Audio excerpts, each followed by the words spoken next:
주신 하나님의 말씀을 보겠습니다. 신약 성경입니다. 고린도 전서 1장입니다. 263페이지에 있습니다.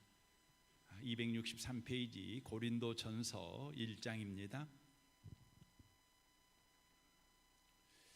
4절 말씀부터 7절까지 기록된 말씀을 보겠습니다. 같은 목소리로 읽으실 때 하나님의 음성을 듣는 복된 시간 되시길 바랍니다. 읽겠습니다.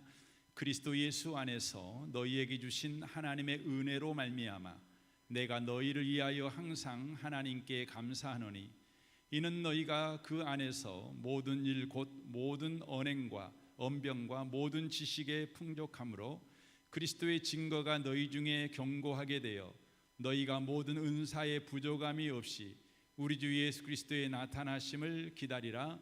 아멘.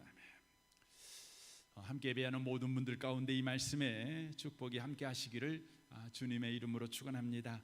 이 말씀에 의지해서 감사할 수밖에 없는 우리 인생이라는 제목으로 하나님의 말씀을 전하겠습니다. 고린도 전후서는 고린도 교회에 있는 많은 문제들을 인하여 쓰여진 편지입니다. 고린도 교회가 가지고 있는 문제는 차마 말하기도 부끄럽고 때론 경악해야 할 문제들이었습니다. 각종 제약의 모습이 가득했습니다. 음란함, 부도덕 그리고 분열의 모습으로 인해 교회 내부적으로는 어려웠고 교회 밖 세상에서도 비난을 받고 있는 상황이었습니다. 고린도 교회는 교회인지 법정인지 사창가인지 시장통인지 구분이 안 갈 정도였습니다. 고린도전서 6장 9절을 보겠습니다. 속지 마십시오. 음행하는 사람이나 우상 숭배하는 사람이나 간음하는 사람이나 남자로서 몸을 파는 사람이나 동성연애를 하는 사람이나 도둑질하는 사람이나 탐욕이 가득한 사람이나 술에 젖어 사는 사람이나 모함하는 사람이나 약탈하는 자들은 하나님 나라를 기업으로 상속받지 못할 것입니다. 여러분 중에 여기에 속한 사람들이 있었습니다 라고 말합니다. 여기에 나엘레에 있는 제약의 모습들을 가진 성도들이 고린도 교회 가운데 있었다는 것입니다. 왜 고린도 교회가 이 지경이 되었습니까? 고린도 교회 성도들은 예수를 믿는 신자가 되었지만 그들은 예수 밖에서의 삶의 방식과 목적을 그대로 가지고 교회 안으로 들어와 신앙생활을 했기 때문에 그렇습니다. 그런데 오늘 본문을 보면 더 깜짝 놀랄 이야기가 기록이 되어 있습니다. 이런 지경에 있는 고린도 교회를 향한 바울의 첫 일성이 바로 감사하였다는 것입니다. 우리는 이 앞주까지 고린도전서의 서론 부분을 나눴습니다. 오늘부터 본론을 들어가 나누게 되는데 본론의 첫 일성이 바로 감사였다는 것입니다. 4절 보십시오. 그리스도 예수 안에서 너희에게 주신 하나님의 은혜로 말미암아 내가 너희를 위하여 항상 하나님께 감사하노니 라고 말합니다. 바울은 고린도 교회의 못나고 못된 행동 속에서도 감사를 먼저 하고 있다고 하는 것입니다. 성도에게 감사는 중요합니다. 이 감사라는 말은 헬라어에서 조은과 은혜가 합성된 단어입니다. 그러니까 더 좋은 은혜라는 의미가 감사라는 의미입니다. 하나님이 은혜로 주신 것에 대해 기쁜 마음으로 표현하면 더 좋은 은혜가 된다는 그런 의미의 말씀이 되는 것이죠. 하나님은 우리에게 은혜를 베풀어 주십니다. 그런데 그 은혜가 우리의 삶에 풍성하게 차고 넘치게 하는 방법이 바로 감사이기 때문에 감사라는 그 단어의 의미에다가 더 좋은 은혜라는 의미를 담게 하나님이 하셨다는 것입니다. 그러므로 성도가 충만하게 살아가는 삶의 원리는 하나님이 주시지 않는 것을 달라고 하나님께 매달리는 것이 아니라 하나님께서 주신 것을 헤아려 감사하는 방식입니다. 그래서 찬송가 429장을 보면 이렇게 가사가 기록이 되어 있습니다. 세상 모든 풍파 너를 흔들어 약한 마음 낙심하게 될 때에 내려주신 주의 복을 세어라 라고 되어 있습니다. 세상 모든 풍파가 우리를 흔듭니다. 그때 우리는 본능적으로 우리에게 없는 것에 주목합니다. 나에게 이것이 없고 저것이 없고 건강도 없고 용기도 없고 또 우리에게 돈도 없고 나를 도와주는 이도 없고 지지해 주는 이도 없고 우리는 늘 없는 것에 주목하고 없는 것 때문에 낙심합니다. 하지만 찬송가는 그렇게 말합니다. 약한 마음 낙심하게 될 때에 내려주신 주의 복을 세워라.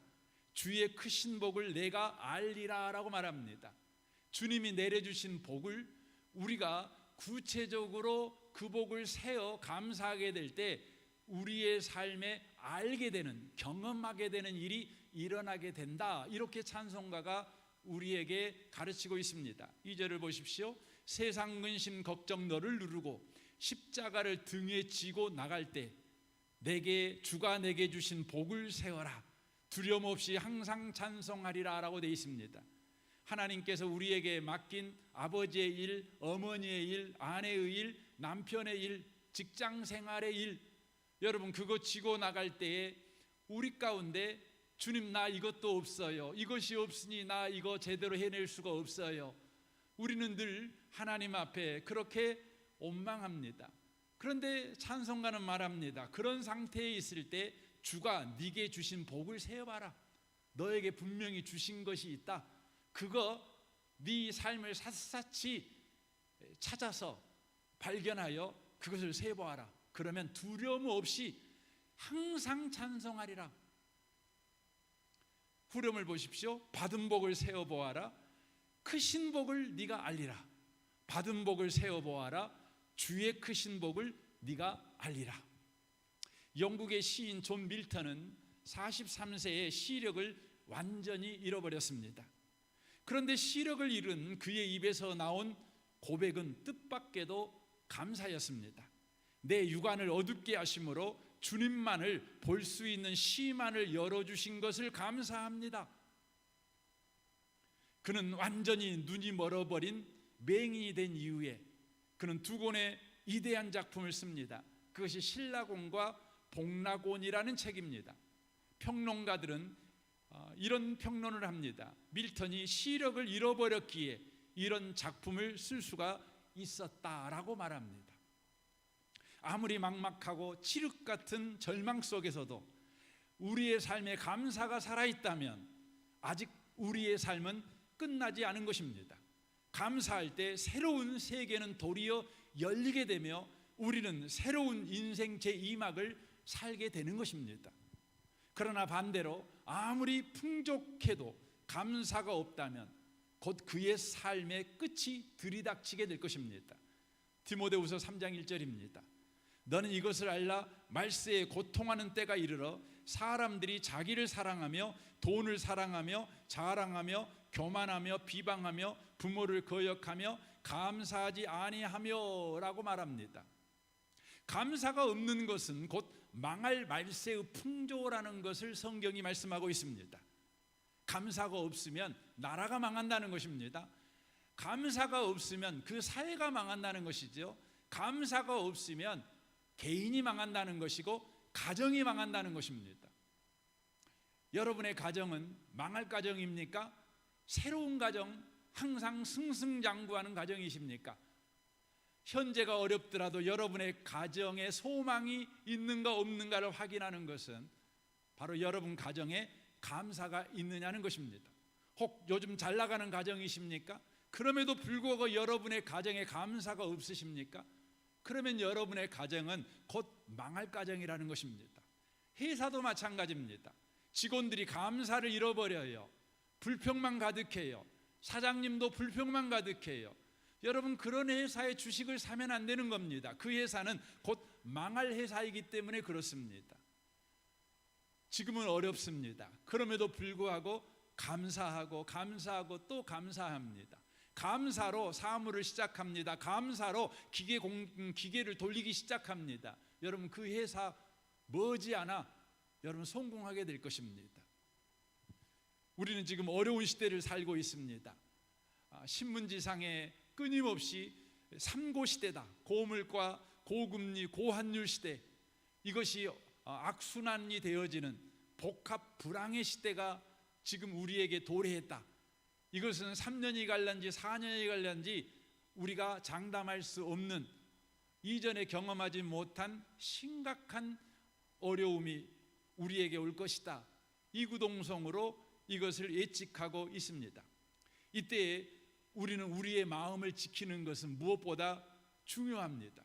두려움이 몰려오고 염려와 분노, 우울증, 애로움, 허무감이 군대처럼 몰려오는 이 시대에 우리는 이것들로부터 마음을 지켜야 합니다. 마음을 지키는 것은 너무너무 중요합니다. 그래서 잠언 4장 23절은 말합니다. 모든 지킬 만한 것 중에 더욱 내 마음을 지키라. 생명의 근원이 이에서 남이니라 라고 말씀합니다. 생명의 근원이 마음에서 시작된다는 것이죠. 그러므로 소망이 죽지 않으려면, 기대가 죽지 않으려면, 의욕이 죽지 않으려면, 용기가 죽지 않으려면 마음을 지키는 자가 되어야 된다고 하는 것입니다. 마음을 지키지 못하면 우리는 살 소망이 끊어져 버리는 삶을 살아갈 수밖에 없지요. 어떻게 마음을 지킵니까? 성경 빌립보서 4장 6절은 이렇게 말합니다. 아무것도 염려하지 말고 모든 일에 기도와 간구로 여러분이 필요로 하는 것을 감사하는 마음으로 하나님께 말씀드리십시오. 그러면 도저히 상상도 할 수 없는 하나님의 놀라운 평안이 그리스도 예수 안에서 여러분의 마음과 생각을 지켜줄 것입니다 라고 말씀합니다. 감사 기도는 마음을 지키는 가장 강력한 영적 무기라고 하는 것입니다. 그래서 성경은 우리에게 이렇게 명령합니다. 골로새서 4장 2절입니다. 항상 기도에 힘쓰십시오. 기도할 때 정신을 바짝 차리고 하나님께 감사하십시오 라고 말씀합니다. 우리는 어떤 문제가 일어나기만 하면 우리는 본능적으로 기도할 때 하나님 이것 주세요, 저것 주세요, 하나님께서 우리에게 허락하지 않은 것을 하나님께 달라고 구하며 나아갈 때가 많습니다. 그런데 성경은 우리에게 말합니다. 기도할 때 정신 바짝 차려서 하나님이 네게 주신 것에 대하여 감사함으로 하나님께 나가라. 기도가 감사가 충만한 시간이 되어라. 감사의 행진이 일어나는, 감사의 페스티벌이 일어나는 시간이 되게 만들어라. 이를 위해서 기도할 때 정신을 바짝 차리고 기도해라.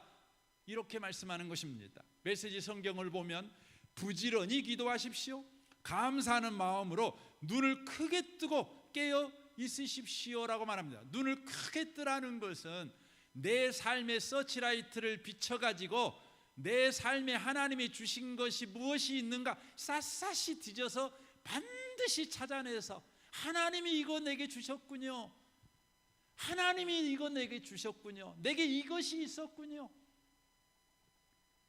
그렇게 하라는 것입니다. 우리가 기도할 때마다 하나님이 주시지 않는 것만 달라고 하지 않고 하나님께 받은 복을 세워보며 감사할 수 있다면 우리는 마음을 지키는 자가 될 것입니다. 마음의 생기가 언제나 넘치는 삶을 살아가는 저와 여러분이 될 것입니다. 저는 여러분을 축복합니다. 여러분의 마음의 생기가 언제나 넘치시기를 바랍니다. 소망이 넘치시기를 바랍니다. 담대함이 넘치시기를 바랍니다. 이때 우리는 이런 질문을 합니다. 그래요, 감사하고 싶어요. 그런데 어떻게 감사할 수 있죠? 이렇게 어려운 시대에 어떻게 감사할 수 있습니까? 이런 질문을 우리가 할 수 있습니다. 오늘 본문이 이 질문에 대한 대답입니다. 4장 1절 4절을 보겠습니다. 그리스도 예수 안에서 너희에게 주신 하나님의 은혜로 말미암아 내가 너희를 위하여 항상 하나님께 감사하노니 라고 말합니다. 바울은 고린도 교회가 못나고 못됨에도 불구하고 감사할 수 있는 이유를 그리스도 예수 안에서 너희에게 주신 하나님의 은혜로 말미암아 라고 되어 있습니다. 하나님의 은혜로 말미암아, 하나님이 예수 그리스도를 통해 하시는 일을 생각할 때마다 고린도 성도들아, 니들이 못났지만 나는 너희들을 볼 때마다 감사가 나온다. 너희들이 못돼 먹었지만 나는 감사할 수밖에 없다. 지금 이렇게 말하고 있는 것입니다. 우리는 여기서 감사의 근본적인 근거와 근원을 찾을 수가 있습니다. 그것은 하나님을 생각하고 예수를 생각하는 것이 감사의 근거와 감사의 근원이 된다는 것입니다. 그러므로 우리의 감사가 메말라 버렸다면 감사의 근거와 근원이 막혀져 있기 때문에 그렇습니다. 바로 하나님도 예수님도 생각하지 않기 때문에 그런다는 것입니다. 그래서 시편 50편 22절은 이렇게 말씀합니다. 하나님을 잊어버린 너희여 이제 이를 생각하라. 그렇지 아니하면 내가 너희를 찌질이니 건질 자 없으리라. 감사로 제사 드리는 자가 나를 영화롭게 하나니 그의 행위를 옳게 하는 자에게 내가 하나님의 구원을 보이리라 라고 말씀합니다. 하나님을 생각하는 것과 감사를 연동시켜 놓고 있는 것을 봅니다. 하나님을 생각하면 감사가 나옵니다. 그런데 하나님을 잊어먹어 버리면 감사가 없다는 것이지요. 그러므로 우리의 삶에 감사가 메말랐다면 그것은 분명합니다. 하나님을 요즘 생각하고 있지 않기 때문에 그렇습니다. 히브리서 12장 2절에 이렇게 말씀합니다. 자기에 대한 죄인들의 이러한 반항을 참아내신 분을 생각하십시오. 그러면 여러분은 낙심하여 지치는 일이 없을 것입니다 라고 말씀합니다. 낙심하여 지치는 일이 없이 감사로 넘치는 삶을 살아가는 방법은 예수를 생각하는 것입니다. 예수를 생각하는 것이 감사의 근거이며 감사의 근원이기 때문에 그렇습니다. 우리가 현실적으로 우리의 삶을 여러분 보시면 하나님 생각하지 않고 예수님 생각하지 않고 어떻게 감사할 수가 있겠습니까? 감사할 수가 없어요. 우리의 현실을 보시고 우리의 인생을 보면 정말 그렇습니다. 이방인이라는 책을 써서 유명해진 프랑스의 작가가 있습니다. 그는 공산주의자이자 무신론자입니다. 그의 이름은 알베르 까메입니다. 그는 인간이 무엇인가를 이렇게 정의했습니다. 인간은 부조리한 인간이다. 이렇게 정의했습니다. 부조리한 인간이라는 말은 인생에서 그 의미와 가치를 발견할 가망이 없는 인간이라는 의미입니다. 하루라도 더 살 의미와 가치가 없는 인간이라, 이것이 부조리한 인간이라는 의미입니다. 그래서 까뮤는 우리에게 이렇게 묻습니다. 왜 당신은 자살하지 않습니까? 왜 당신은 자살하지 않습니까? 인생이라는 것에 의미와 가치가 없는데, 아무리 살아도 가치도 없고 의미도 없는데 왜 더 살려고 하냐는 것입니다. 차라리 자살해 죽는 것이, 그것이 용기가 아니겠는가? 그것이 인간됨을 지켜내는 방식이 아니겠는가라고 묻고 있는 것입니다. 왜 까뮤는 인간은 하루라도 더 살 의미와 가치가 없는 부조리한 인간이라고 그렇게 말을 하고 있습니까? 그는 공산주의자이자 무신론자입니다. 하나님을 염두에 두고 인간을 생각해 본 적이 없는 사람입니다. 하나님을 한 번도 생각해 본 적이 없는 그의 눈에 인간에게 일어나는 모든 일은 온통 우연뿐이었습니다. 나의 존재도 우연이고 타인도 우연이고 세계도 우연이고 사건 사고도 우연이고 오늘도 내일도 우연이고 아이 낳는 것도 우연이고 우리가 직장 생활하는 것도 우연이고 우리가 뭔가 번뜩이는 생각이 난 것도 우연이고 모두 다 우연인 것입니다. 모든 것이 우연인 인간사, 거기에는 의미도 목적도 없습니다. 그의 눈에 삶은 불확실한 것으로만 가득 차 있습니다. 그러므로 불안만 가득 찬 게 인생이라는 결론을 그가 내린 것입니다. 그는 더욱 불안한 것을 발견하게 됩니다. 왜냐하면 인간에게 유일하게 우연이 아닌 필연적이 있다는 것을 그는 알게 되었습니다. 바로 그것은 죽음입니다. 모든 것이 우연인 인간에게 죽는다는 것은 필연이다. 이것을 안 까면은 더욱 불안 가운데 인생이 있을 수밖에 없다는 것을 그는 이야기를 합니다. 더 극심한 공포와 상실감을 가진 것이 인생사다라고 말하고 있는 것입니다. 그렇다면 우리는 여기서 질문할 수 있습니다. 정말 우리 인생은 까뮤가 말하고 있는 것과 같은 부조리한 인생인가? 모든 것이 우연이어서 의미도 없고 목적도 없는 인생인가? 쓸모없는 인생인가? 그리고 필연적으로 오는 죽음 앞에 공포에 질려서 그렇게 죽어나가는 인생인 뿐인가? 이 질문을 해야 되는 것입니다. 이 질문에 대하여 다윗은 자기 인생의 고백을 가지고 대답합니다. 시편 23편 1절입니다. 여호와는 나의 목자시니 내게 부족함이 없으리로다. 그가 나를 푸른 풀밭에 누이시며 쉴만한 물가로 인도하시는도다. 내 영혼을 소생시키시고 자기 이름을 위하여 의의 길로 인도하시는도다. 내가 사망의 음침한 골짜기로 다닐지라도 해를 두려워하지 않을 것은 주께서 나와 함께 하심이라. 주의 지팡이와 막대기가 나를 안위하시나이다. 주께서 내 온수의 목전에서 내게 상을 차려주시고 기름을 내 머리에 부으셨으니 내 잔이 넘치나이다. 내 평생의 선하심과 인자하심이 반드시 나를 따르리니 내가 여호와의 집에 영원히 살리로다. 다윗은 하나님 안에서 자기 인생을 본 것입니다. 하나님 안에서 자기 인생을 이해한 것입니다. 하나님 생각으로 자신에게 일어나는 고난, 자신에게 일어난 어려움, 자신에게 일어난 힘든 삶, 그것을 이해하기 시작했습니다. 그랬더니 그는 그렇게 고백할 수밖에 없는 것입니다. 여호와가 나의 목자시니 내게 부족함이 없으리로다. 다윗만 그렇게 고백했을까요? 아닙니다. 바울도 그렇게 고백합니다. 고린도후서 1장 8절입니다. 형제 여러분, 우리가 아시아에서 당한 고난에 대해 여러분이 모르기를 원치 않습니다. 그때 우리는 도저히 우리의 힘으로 견뎌내기 어려운 고생을 겪었으며 마침내 살 희망마저 버렸습니다. 우리 마음에는 사형 선고를 받은 것 같은 느낌이 들었지만 이런 일이 일어난 것은 우리가 우리 자신을 의지하지 않고 오직 죽은 사람을 다시 살리신 하나님을 의지하도록 하기 위한 것입니다.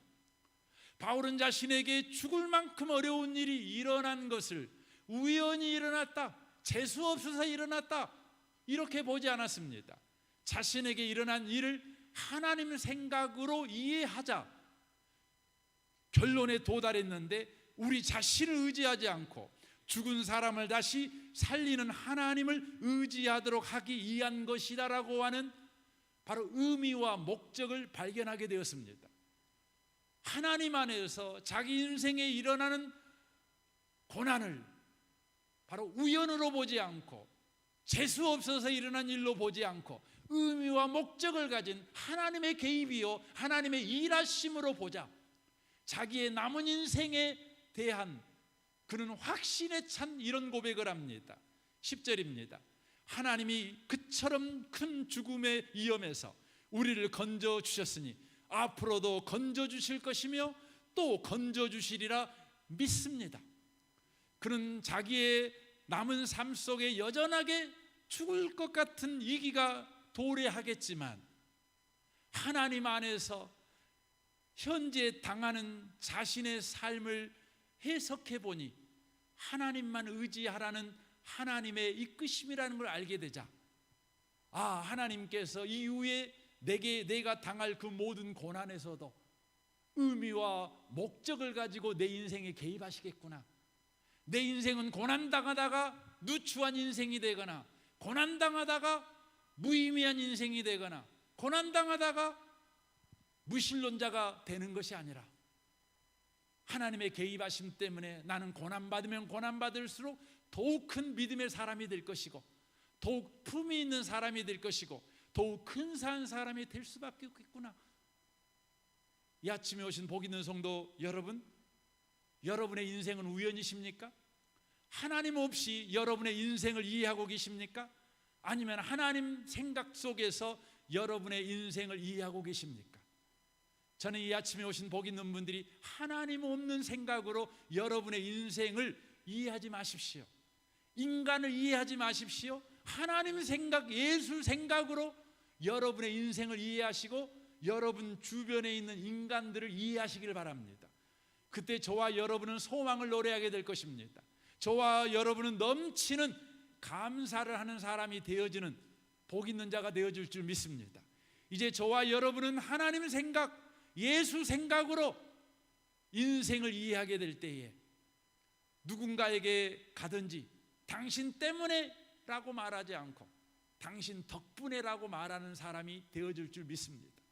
바울은 자신의 삶에 대한 하나님 생각으로 이해하는 것에 멈추지 아니하고 자신이 죽음 이후에 일어날 자기의 인생에 대해서도 이런 이해를 갖게 됩니다. 고린도전서 15장 51절입니다. 보라, 내가 너희에게 비밀을 말하노니 우리가 다 잠잘 것이 아니요 마지막 나팔의 순식간에 호련히 다 변화되리니 나팔 소리가 나매 죽은 자들이 썩지 아니할 것으로 다시 살아나고 우리도 변화되리라. 이 썩을 것이 반드시 썩지 아니할 것을 입겠고 이 죽을 것이 죽지 아니함을 입으리로다.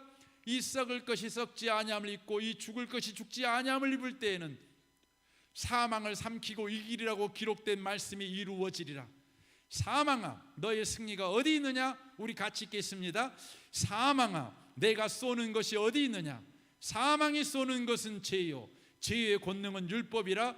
우리 주 예수 그리스도로 말미암아 우리에게 승리를 주시는 하나님께 감사하노니 그러므로 내 사랑하는 형제들아, 견실하며 흔들리지 말고 항상 주의 일에 더욱 힘쓰는 자들이 되라. 이는 너희 수고가 주 안에서 헛되지 않은 줄 알미라. 아멘. 인간에게 죽음은 확실한 운명입니다. 거부할 수 없는 현실입니다. 누구나 인생 종점에 다다르면 어김없이 시퍼런 죽음이라는 단두대가 기다리고 있습니다. 누구도 이것을 피할 수가 없습니다. 탄생과 동시에 죽음의 시계는 작동합니다. 착각 죽음의 시계바늘은 움직이기 시작합니다. 내가 죽음을 향해 나아가고 죽음이 나를 향해 옵니다. 이것을 생각하면 우리는 오늘을 살아갈 수가 없습니다. 인생을 살아갈 수가 없습니다. 두려움에 시퍼렇게 질려서 망각의 소주잔을 벌컥벌컥 들이킬 수밖에 없습니다. 그러나 죽음 너머에 부활이 기다리고 있다는 사실을 아는 사람은 다릅니다. 하나님 생각, 예수 생각으로 내 인생을 보는 사람, 죽음을 이해하는 사람들은 죽음이 인생의 끝이 아니라 죽음 너머에 부활이 있다는 것을 보게 됩니다. 하나님 생각으로 죽음을 본 사람들은 죽음 너머의 부활을 아는 까닭에 오늘을 살아갑니다. 인생을 살아갑니다. 그저 그렇게 흐느적거리며 사는 것이 아닙니다. 국색에 서서 흔들리지 않고 견실하여 최선을 다하는 인생을 삽니다. 왜입니까? 삶은 죽음으로 헛되지 않기 때문에, 삶은 죽음으로 끝장나지 않기 때문에, 죽음 너머에 영광의 주님이 두 팔 벌리고 우리를 기다리고 있기 때문에, 우리에게는 신령한 몸으로 변화될 하늘의 신령한 복이 기다리고 있기 때문에 우리는 오늘을 그렇게 담대하게 살아갈 힘을 얻는 것입니다. 바울은 죽음 앞에서 이렇게 고백합니다. 디모데후서 4장 6절입니다. 메시지 성경으로 보겠습니다. 나의 죽을 날이 가까웠고 나의 생명은 하나님의 제단의 제물로 드려졌습니다. 이것은 참으로 달려볼 가치가 있는 유일한 경주입니다. 바울이 지금 고백하고 있는 것입니다. 인생이라는 것은 참으로 달려볼 가치가 있는 유일한 경주라는 거예요. 자신이 사도가 되어 자기가 그리스도인이 되어 하나님 안에서 인생을 사니 인생은 살아볼 가치가 있는 거예요. 예수 안에 있으면 여러분 결혼해 보면 결혼할 가치가 있는 거예요. 결혼은 가치가 있는 거예요. 여러분 지금 총각으로 살고 있는 분, 처녀로 살고 있는 분들 꼭 결혼하십시오. 여러분 예수 안 믿으면 저는 결혼하라는 소리가 자신 있게 못 하겠지만 여러분 예수 믿는 사람이라면 꼭 하십시오. 가치가 있습니다. 나는 열심히 달려서 이제 막 결승점에 이르렀고 그 길에서 믿음을 지켰습니다. 이제 남은 것은 환호 소리, 곧 하나님의 박수 갈채뿐입니다. 하나님 없이 죽음을 생각하는 사람에게 죽음은 뭡니까? 내 자녀의 우는 소리, 장승곡 소리밖에 없죠. 하지만 하나님 안에서 내 죽음을 생각하는 사람들은 환호 소리가 들립니다. 하나님의 박수갈채가 들리는 것입니다. 바울만이 이런 고백을 할 수 있는 것입니까? 아닙니다. 예수 안에 인생을 산 모든 사람들, 예수 생각으로 내 인생을 해석해내는 모든 사람들, 하나님의 생각으로 인생을 생각해내는 사람들, 누구나 다 죽음 앞에서 이런 고백을 할 수 있습니다. 귀천이라는 시로 유명한 천병상 시인은 1967년 동백잎 간첩 사건으로 누명을 쓰고 고문을 받았습니다. 이 고문이 너무나 모진 고문이었습니다. 그리하여 후유증으로 몸과 정신이 많이 상했습니다. 삶을 정상적으로 살아갈 수가 없었습니다. 아이를 낳을 수 없는 불임의 몸이 되었습니다. 치아가 다 빠져 영양실조에 걸려 평생 동안 병마에 시달렸습니다.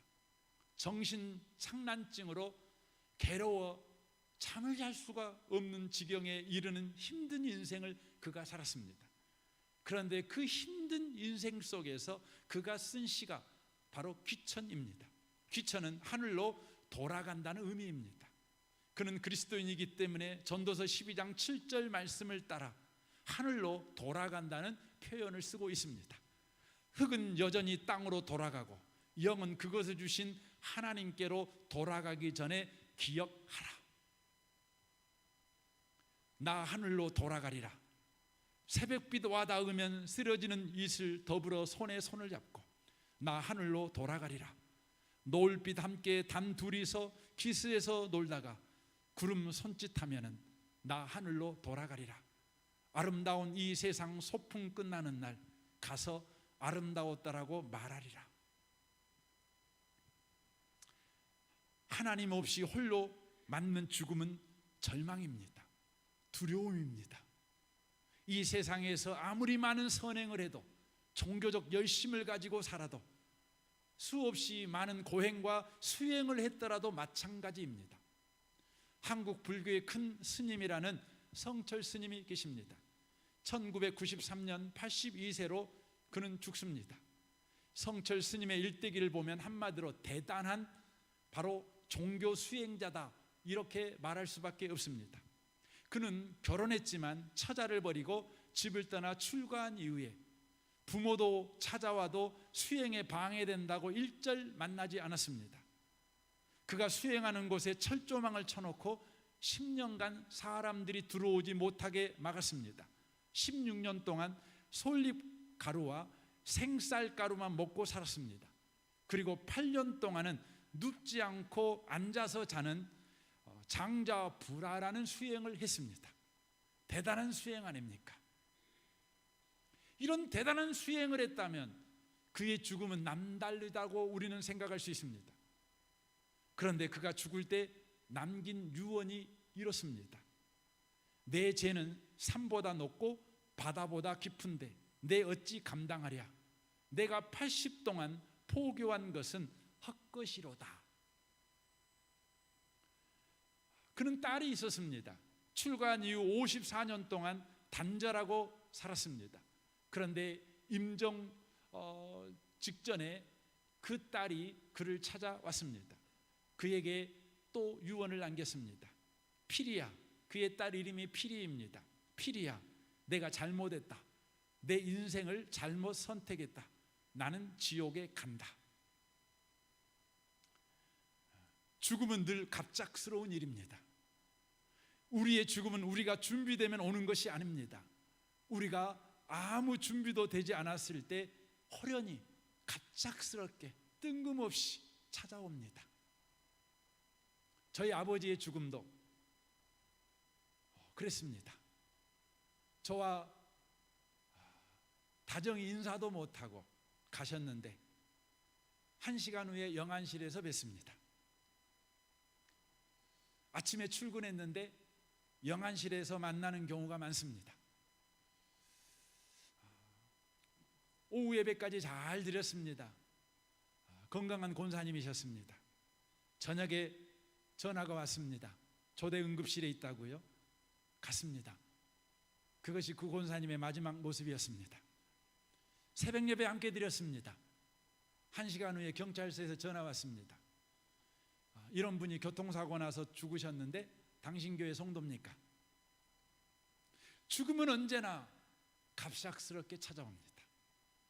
우리가 죽음을 준비한다고 해도 우리는 여전히 준비되지 않는 상태에서 죽음이 호련히 찾아옵니다. 그러나 놀랍고 감사한 것은 우리의 죽음은 하나님이 준비가 끝나면 우리에게 선물처럼 찾아온다는 것입니다.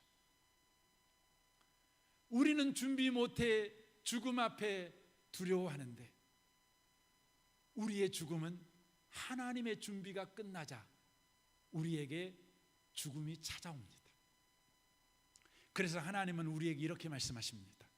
요한복음 14장 1절입니다. 너희는 마음에 근심하지 말라. 하나님을 믿으니 또 나를 믿으라. 내 아버지 집에 거할 곳이 많도다. 그렇지 않으면 너희에게 일렀으리라. 내가 너희를 위하여 거처를 예비하러 가노니 가서 너희를 위하여 거처를 예비하면 내가 다시 와서 너희를 내게로 영접하여 나 있는 곳에 너희도 있게 하리라. 예수 안에서 생각하는 나의 인생, 예수 안에서 생각하는 나의 인생, 우리는 감사할 수밖에 없는 인생을 살고 있다는 결론에 이를 수밖에 없습니다.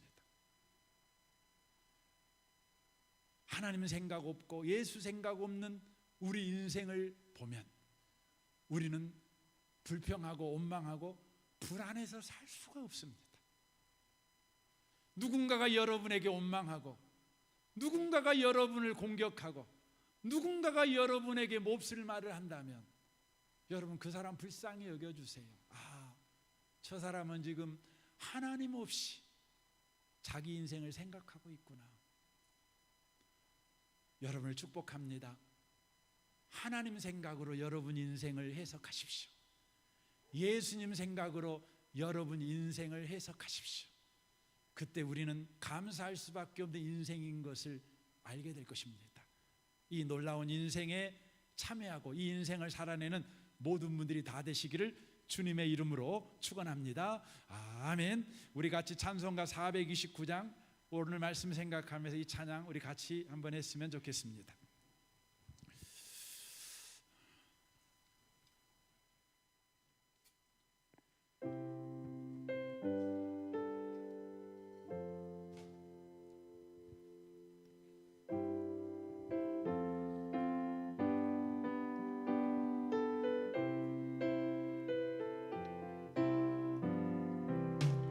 세상 모든 풍파 너를 흔들어 약한 마음 낙심하게 될 때에 내려주신 주의 복을 세어라. 주의 크신 복을 내가 알리라. 세상 근심 걱정 너를 누르고 십자가를